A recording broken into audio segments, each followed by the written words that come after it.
And zooming out, how far did you get with your education? To 11th grade. I wasn't living at home at the time. I wasn't on good terms with my parents, so I was actually living at a friend's house. And I would go when felt like it. I was passing on my classes, so I didn't really care as long as I was passing. I was like, as long as I don't fail, I'm cool. So I was passing on my classes at the time, and then sometimes I'd go, sometimes I wouldn't. So one time my parents had got a call that I wasn't going to school, so my mom was like, you know what? Well, I want to get him dropped out of school because I don't want to be held responsible. So my mom actually dropped me out of school, and I was going to school for like a good maybe 2 weeks, I would say. And while I was staying at my friend's house, and then finally my mom called me and she was like, "You need to come home and we need to talk," blah blah blah. But yeah, that was 11th grade. But when I found out I got dropped out, I was pissed. I was like, "Oh shit!" I was like, shit got real in a weird way for me. Now, was there any thought on going back, Uh, getting a GED perhaps? yeah, no, I did get the GED. I got that before the rest of my class graduated, and then I ended up getting a job early. Ended up getting the homies jobs as soon as they got out of high school. So that was cool. It worked out. Now, for you, what got you to get that GED? Because there are some that don't once they drop out of high school. Um, you know, I know my family wanted me to get one for sure, and I just knew it was I never intended to drop out. I always wanted the high school diploma. So they actually had a program where I was able to get a high school diploma, it says high school diploma on there and all that, but I had to take a test. So it was through a GD process. But yeah, I definitely wanted it. This sounds probably funny, but in retrospect, I don't really think it matters because of what I'm doing, you know what I mean, in my life. I don't think it really matters, but I would advise anybody for sure to make sure that they follow through with school and they try to get the best education they could and all that. For me personally, in my path, it didn't really matter, but And for those in the audience getting to know you for the very first time, care to share what that path is? I kind of just want to be an artist in all aspects. It's not just music, it's clothing, it's fashion. I want to do podcasting eventually. Since the last time, I've always kind of been into it, as I was finding myself, as I was growing up, but I'm real heavy into self-improvement at this point. So I'm kind of just doing that. I kind of want to help other people. I'm hoping my content will reach out to other people that was maybe lost or something as maybe I once was. So kind of just want to help people and, entrepreneur, make money, break generational curses, make sure my family has everything they need, just on that type of wave. Now, how soon after you drop out do you end up getting that diploma through the GED process? Oh, it was only a couple months. It was like the very next time that I was able to do it, I got it. And so that kind of gave me some peace of mind because once I had my high school diploma, I was like, damn, I was like, everybody else still has like a year and a half left of school. I was like, so it made me feel like I got ahead all of a sudden. And I was like, all right, I'm cool with it. I was really pissed at first because I was like prom and this and that. And then as soon as I got my high school diploma, I was like, no, I need to start getting money and all that. So I got a job at a glass factory, started working there for a couple years. And then, like I said, once I got the homies, all they graduated, I got, a couple of them a job. So like I said, it worked out.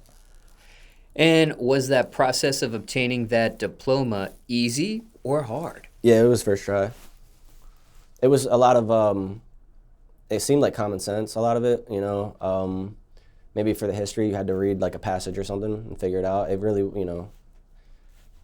I don't think that they even make it hard on purpose. I think they want people to do it because it wasn't hard. A lot of the classes I was taking at the time seemed harder than what the actual test was to get the diploma, so that was kind of cool. Now, after obtaining that GED, was there any thoughts on furthering your education past that? No. The only thing that I've been wanting to get into is real estate. So I've been thinking about going to like taking the real estate exam and all that. But going to school for it though, of course. But that's only that's not really, I wouldn't consider that a school. It's more so, a program you do, I guess. So, but that's really all I think I would do. I see a lot of value in property, owning property, flipping it, renting it out, all that. And when it came to that glass factory job, which was the first job you get after obtaining that diploma there, Yeah. what was your role there? I started out as, I guess I was washing the glass work that they were doing, and it's like in a vibrational tub. So the vibration kind of knocks the dirt off, but it gently knocks the dirt off, and it's with these soaps. So I was drying that, making sure everything was good, and then I would bring that to QC so they could do quality, check it all out, make sure it's all up to par. But it was only a couple months of that I did that, and then they seen that I was like a decent worker, I guess good worker, so they were like, hey, you'd be good at maybe doing, lathe operator. So I was a lathe operator, so I was actually, creating To this day, I don't even know exactly what they do, but they said that they were for a hospital, different medical parts and things like that. But there was these little glass tubes, and at the end, it was shrunken down into like a certain millimeter, and I was making hundreds, maybe thousands of those a day. So. Care to share the name of that company you worked for once upon a time? Yeah, it was Glasstron. Yeah, that's funny. It felt like forever ago. And what was that really like? I hated it, man. I've never had a job where I was like, oh man, this is it. I feel good about doing this. Even if it was good money, which a lot of them were, it just seemed like I would burn out and within a couple months. Like I needed, I don't know, man. It just felt like my soul was dying and shit like that. But I know that sounds like a huge, like maybe that's like, oh, the kid's exaggerating, the kid don't want to work, whatever the fuck. But that's what, like I couldn't do it after a while, you know. And that was every job. And I'd get to a job and I'd be excited about it, and I'd be like, man, I'm gonna really do good here. And I would always do good for like a while. And then once I got to the point where I was like, man, this shit is like, I can't do this anymore, you know. I don't know if it's ADHD or what, but I can only focus on so many things at once. So when I was putting so much energy into this job, it was like hard for me to put it back into myself, you know. So. And it sounds like that was a full-time gig? Yeah, 40 plus hours a week at the time. And how many years exactly did you work for that company? Maybe only like 2 years, I'd say. Or no, maybe like maybe 3, maybe closer to 3. And you actually get positions for your friends at that same company? Yeah, that was a year and a half after. So if I got the job, maybe halfway through 11th grade year, I worked there for that year and a half. And then when people graduated, that year and a half after, I got my homie, a good friend of mine actually, True Moody. He makes really good music. You should check him out. But yeah, I got him a job. And he worked there for a while. He actually worked there way longer than I did. But eventually I got fired and all that. But yeah, True Moody though, man, he's a real cool guy, man. How many people did you put into position at that gig? At that one's just one, but there was one after that I worked at. This was Chem Glass, and a friend of mine, Jake. We both worked over there together. So. That was the second job, or I guess second glass factory that I worked at.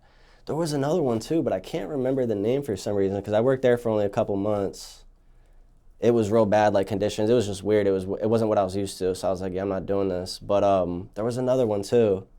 And then when I stopped working there, I didn't necessarily get my friend hired at that one, but I told him like there's an opening because I left, you know. So he went over there, and I think he did it for maybe a couple more months than I did, and then he left. It wasn't really like a good job at all. And care to share what you were fired at? Excuse me, what you were fired for at the initial glass factory? I'd probably have to say it was calling out too much, or maybe. No, that's definitely what it was. Because once I stopped caring, I just stopped showing up when I feel like it's too much. So that's definitely what it is. That's what it is on every job. I don't give a fuck to the point where they gotta fire me. I basically like make them fire me instead of just quitting, which is probably what I should do. But it never seems like a smart idea to just quit. I don't know, but I'm like burning bridges at the same time. But I think that's what I wanted to do, so I wouldn't have to go back, you know. And that first glass factory position, was this before or during your music career? Oh no, this was way before. Music didn't, like I always loved music, and I would freestyle with the homies. I think we talked about that in the last interview, and that was for forever. I mean, since middle school, whatever. Before middle school, you know, this was seriously like a long time ago. I was just always into it for whatever reason. But music didn't really start like as a recording, like artist and all that until, that was 2012. And maybe if 2012 I was 18, maybe until I was like 23, 24, I didn't start really taking it serious. Maybe 22. And what was the pay like back then at that first glass factory? I think I was getting $9.50 an hour. It was either $9.50 or it was straight up at $10 an hour. But yeah, I know at the time that actually like seemed good, but it's crazy how times change just because like what we're in right now. But yeah, that actually was kind of decent, like for right out of high school, I guess. It wasn't bad, you know. There was other people that were way older than me working for that, you know, that they were there. So it was decent for the time being, but eventually it just wasn't cutting it. I don't know, I just didn't fuck with it. Have you been back to that establishment since? Mm-mm. And aside from the person you put into position at that first glass factory, do you still keep in contact with your boss or any other coworkers? Nobody besides the homie. Me and him are still close to this day. Anything you want to say to any of them watching or listening to this interview? Nah, I probably look hella different. I don't even know if they would recognize me. But I don't know, man. That seems like a whole different part of my life, so I don't even think about it much. Even talking about it right now feels surreal. But yeah, I mean, I don't know. I hope everybody's doing good. You know, I don't wish no harm on nobody. It's not like fuck you. You know what I mean? Like they got a mission they were trying to do, and I didn't fit that mission. So you know, it was cool while it lasted. You know, that's any job I've ever had. I don't really feel any harm towards anyone. And if I do, it's just not popping into mind right now. There's a couple times for sure that I butt heads with people at work, but you know, in the grand scheme of things, I don't really wish anybody harm on anything. You know, I hope everybody's doing good. Hopefully, you know, they're doing what they want out of life. They find fulfillment. That's pretty much it. There's nothing too bad about it, you know, nothing bad at least. Nothing that comes to mind.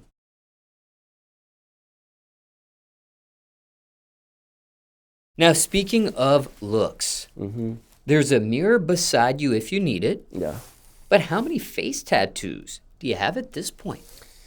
I mean, if you bunch them all at the, like when I got them, 3. So I got the Know Thyself, that's over here. I actually got that in Los Angeles very shortly after I quit my job and I went to go chase the dream.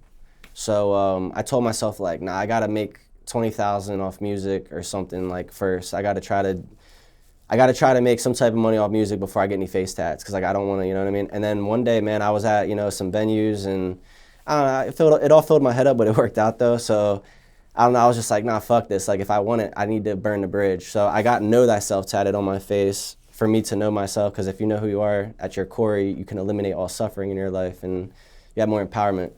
So I got that tattooed on my face and I was like, I hope that a job never accepts me again if I try to go back to one, because that's not my true calling. It's not what I should be doing. It's not where I'm happiest. It's not where I can help people the most. So it's something I shouldn't be doing anyway. So that was the first one I got. Second one I got on the face, I think it was these 3 little stars. They actually kind of look similar to like an emoji of the magic or whatever. That just symbolizes like manifestation, magic, making things happen. It's near my eyes, you know, you got to see things to believe it, believe to see. You know, there's a couple of things there with that. And then the red one under my eye is eternal. And that's basically, you know, that just means everything I do in this life, it's eternal, it's forever. So that could be good or bad, depending on my behavior and the things that I do in this life. So, and it also, you know, it's red, it represents blood, sweat, tears, it's under my eye, you know, it all symbolizes something. So probably, yeah, there's 3 there if you want to consider them like that. Now, care to share what job you're referencing when it came to that very first self-tattoo? The Know Thyself one? Yes. You mentioned you had quit a job at that time in your life. What was that job? The job that I was doing at that time was cleaning ponds for this guy named Ed, which he's a super cool dude, probably the coolest boss I've ever had. Ed, if you're watching this, shout out to you, you're a cool guy. I hope you're doing good for sure.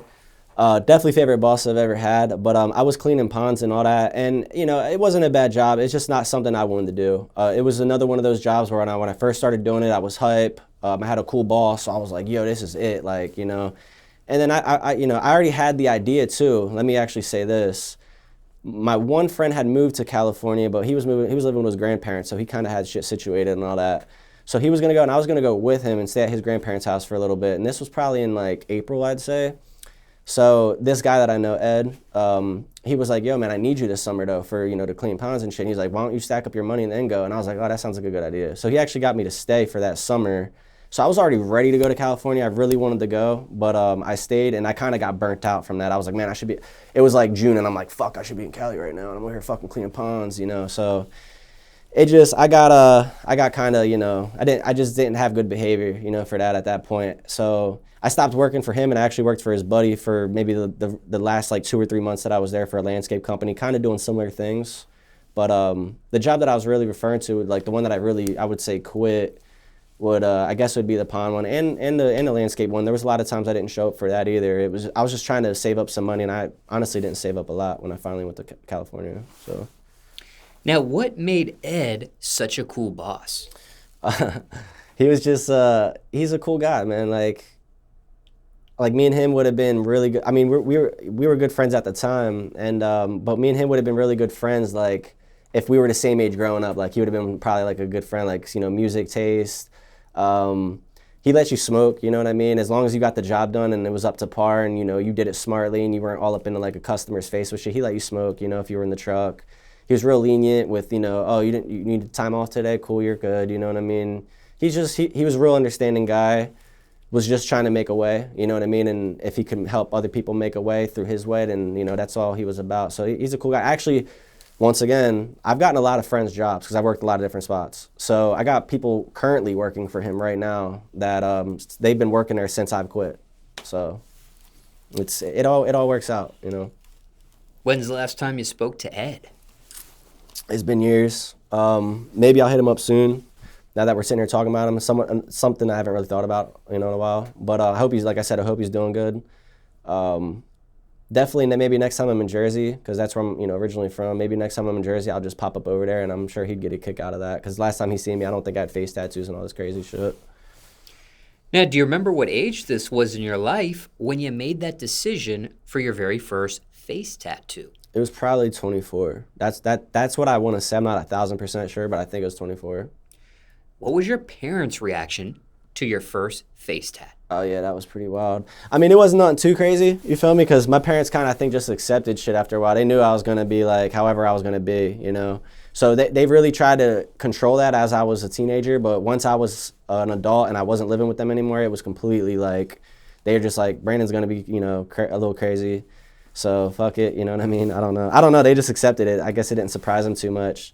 But I think I told my mom, like, yo, I got to show you something. FaceTimed her. And I was like, I got a face tat. She was like, no, you didn't. And I was like, no, I didn't. She was like, oh, my God, what the fuck? And it was pretty much just that. And then that was it. Like, I thought it was going to be worse, you know. I thought it was going to be worse, but it really wasn't. And then when I got the other ones, she was just like, oh, that's crazy. Anyway, so how you been? Everything's been good? And I'm like, yeah, I guess.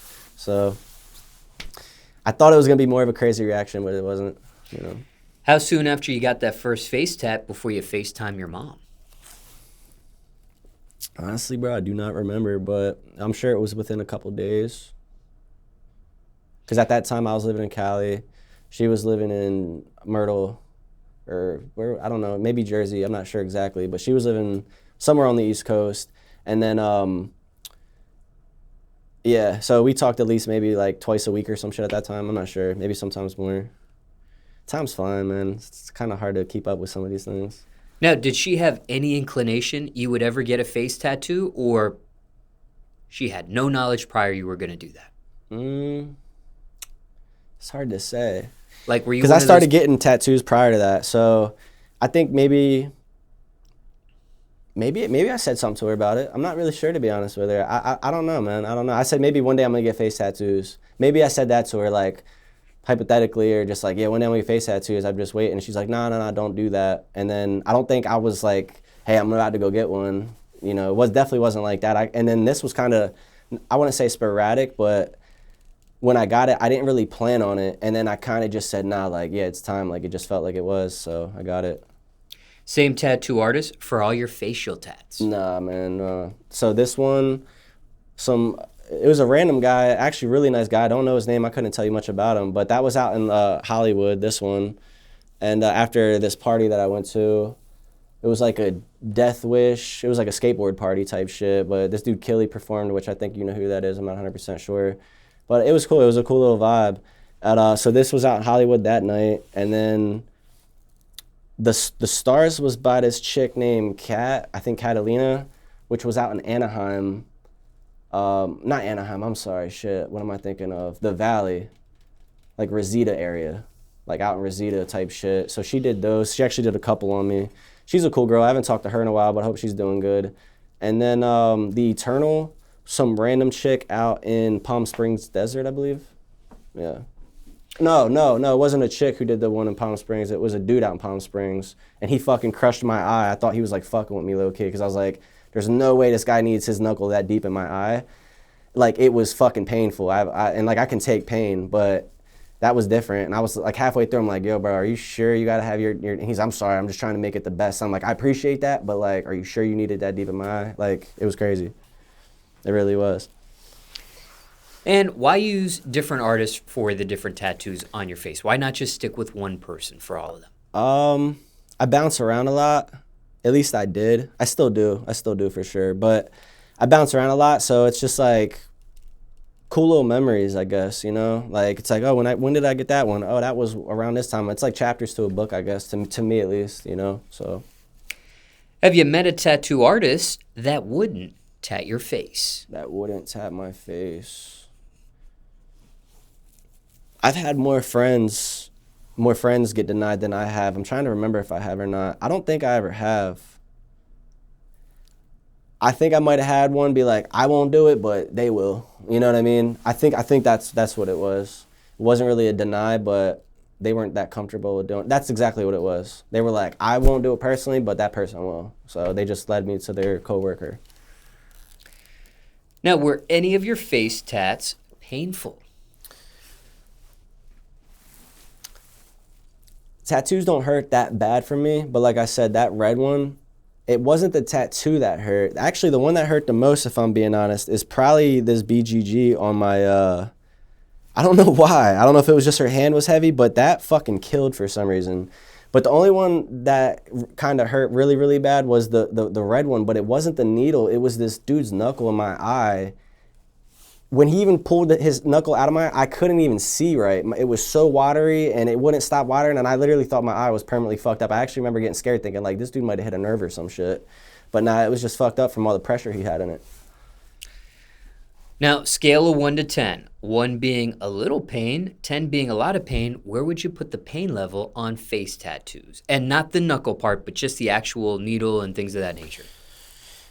It depends on the artist, because like I've realized from getting so many different artists, if they have a heavy hand, it's gonna hurt like a bitch. And sometimes you want a heavy hand, but there's a balance there to where, you know, you get the ink in there, but it's also not like overboard.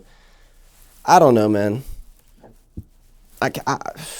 Maybe a 5 or something. It's not that bad. This sounds kind of weird, but it feels therapeutic when I'm getting tattoos. I actually play a mental game with my mind. I say, like, if I feel pain, I try to shut that off somehow in my mind. So it's just like a game I play when I get tattoos.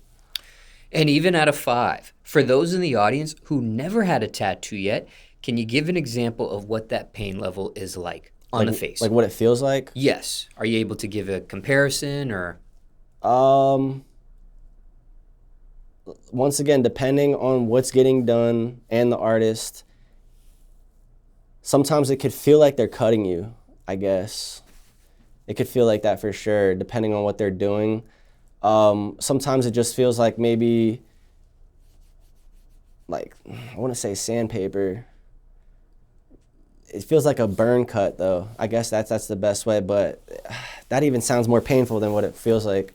I don't know. It's it's in such a small point, so it's like, it's not like getting punched or some shit, you know what I mean? Like, I'd definitely rather get a tattoo than get punched, but yeah, I would just say a cut. That's the best way I could describe it. It kind of feels like you're getting cut, but like more precisely. Now, it wasn't shown fully on camera, but I believe you said BGG? Mm-hmm. Can you show that on camera? Yeah, BGG. It's just a little, you know, I got a little rabbit underneath, but. And where would you put that pain level at, scale of 1 to 10? 1 being a little pain, 10 being a lot of pain on that particular tattoo. I do not know why, but that was close to like an 8 or 9. And I was sitting there.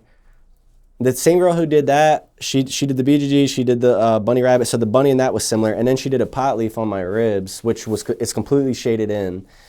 And I remember when she was doing it, she was just like, wow, you're not flinching or quivering or anything. And I was just like, no, it hurts. So when she did those 3, I would give it like a solid 7 or 8. If 10's like unbearable, I can't do it. And I'm not even, I don't even want to put 10 at that, but I guess that's where we'll put it. So maybe like once again, a 5 or 6, you know? But if 10's like, oh man, I can't fucking be here. It's never got to that point. And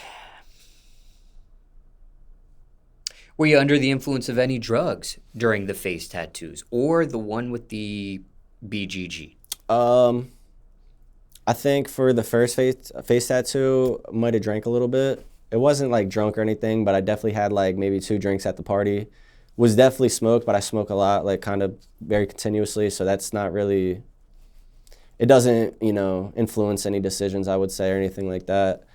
But yeah, just that for the most part. I don't think any tattoo I ever got, I was on anything hard or anything that, you know, the next morning I was like, fuck, oh, I did that. You know what I mean? I was always well aware of what I was doing anytime I ever got tatted up. And smoking on what back then? Just weed. Just weed. And for comparison, have you received any tats drug-free under the influence of nothing? Yeah, I'm sure there's been a couple that, like, I didn't smoke maybe. I didn't smoke yet in that day. Maybe if I got it early in the morning or something like that, or I went in the afternoon, I didn't smoke. But I probably smoked as soon as I was done or something, you know. But there might have been a couple where I didn't smoke any weed that day. And the reason for that question is because wanting to know if that time you drank, the time you smoked. Oh, if it helps the pain. Yes. You know what? It probably, I would say so. But the times that I didn't, I think when I got this manifest, I don't think I smoked that day. But I smoked heavy when I got these done on the whatchamacallit, because it took a long time and the homie was there, so we were just able to smoke where we were. But yeah, I don't know, man. And you know what? My tolerance is kind of so high with the weed that I don't know if it would really, you know, affect the pain that much. Maybe though. There's a possibility for sure. It definitely helps, I would say, maybe for some people. Do you know how many tattoos cover your body at this point? I could try to count them, but, you know. And when you say tattoos, it's like technically I guess that's 4 of them, you know, but that was all I got one time, you know. So I don't know. 1, 2, 3, 4, 5, 6, 7, 8, 9, 10, 11. Maybe 11 right now. Maybe 11 to 13, maybe if I'm missing some or some shit. Oh, yeah, no, I'm definitely missing some. I'm missing a couple, yeah. So maybe like 15 or 16. And that's another question, is how do you count your tats? For example, does a sleeve count as one giant tattoo, or would it count as several? Yeah, the one sleeve, it's a half sleeve, I guess. But I got this from here to here. And that was actually my first tattoo ever. But I would count that as one, for sure. And I'd probably count these as one, you know, maybe 1, 2. Because actually, I did get these at 2 separate times. Did I get it at 2 separate times? Oh no, yeah, I got actually same time, but I got it darkened up at a separate time. So that's what I'm thinking of. And what about a tattoo on the sideburn or around the ear? Does that count as a face tat? I guess if it's on your face, even if it's close to your ear. I don't know. I guess so. I never really thought about it. You know. If it's like, yeah, if it's in your public range and you can't cover it up with like clothing, pretty much, I'd say it's a face tattoo. Yeah. Just wanted to see where you stood on any of those debates. Yeah. Now, any regrets on any of your face tattoos? Nah, no regrets. No. I will say this, which is kind of funny, but when I started to like get into real estate a little bit, I was like, damn, I wonder if this is gonna hinder anything, like, you know. But I told myself immediately that it won't hinder anything, and I'm gonna work with the people that I need to work with, and blah blah blah. So I changed the narrative real quick. You know, I think that's what life is mainly about: the things that you tell yourself and your perspective on things. So you got to make things work for you, especially if you choose certain paths in life. So yeah, I for a split second I'll say, oh man, I wonder if this is gonna hinder me, and then I was like, nah, quit that shit out. Like you made decisions for a reason, and you stuck with them, and this is how we're gonna live, and head high about it all. Have you ever covered up a tattoo or had one removed? I will say, yeah, I covered when I first got the first face tattoo. Now, I was in California, but I was traveling back to my ex-girlfriend's house that we talked about in the last interview. I was traveling back pretty frequent at the time. So when I was traveling back, I was staying at her house where it's her dad's house. So I'm like, fuck, I don't know what he's going to think about it. He's pretty old school. So I did throw a Band-Aid over this a couple times, and after maybe like the 3rd or 4th time, I was like, what the fuck am I doing? I was like, I can't cover this shit forever. Whatever he thinks, whatever it is, it is. Like, you know. So I just uncovered it one day and just nonchalantly, hey, what's up? How you doing? You know, talked to him for a sec. And I don't think he even acknowledged it, to me at least, which I'm sure he probably did to her. But, yeah, I don't know. I never really know what he thought about it, to be honest. And you have tattoos on other parts of your body. Which came first, that first face tattoo or a tattoo on another part of your body? This one was the first one from top to bottom, which is a really cool, actually. I got a tight-ass shirt on. I don't know if I could show it or not. Let me see. This might be difficult. Should I try? Should I try Smallz? We'll just leave it alone. Yeah. It's interesting, though. Maybe for next time. And care to share what age that was when that took place? I'd probably say 18. Like, as soon as I was able to, I was like, yeah, it's time. That was definitely 18. There's no way I waited after that. And you were at a high school at that time? Yeah, I was already, I was out of high school, I think I was at 17, or it might have been 16, might even been 16.